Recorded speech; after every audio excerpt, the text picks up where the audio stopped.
Guys, welcome to my vlog. Ngayon guys, ang ating client for today is about balayage guys. So hindi ko na po nakipagkita sa video ang paano kukunin ang kanyang hair. So ngayon guys, ilagyan ng gamot ng bleach, and then after that guys, banlaw, and then ngayon guys, ito na po. So lagyan naman natin gamot na stuffy green guys, at ibabad ng ilang minuto. So and then blower guys.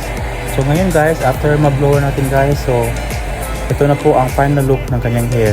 Yan po ay stuffy green guys ang kanyang color. So kung sino gustong magpa-color guys, nice man o magpariban or any services sa ating salon, so pabook lang po sa ating page sa Deng Salon. Maraming salamat guys. Ayan po guys ang stuffy green po ng balayage. So yeah, thank you so much guys.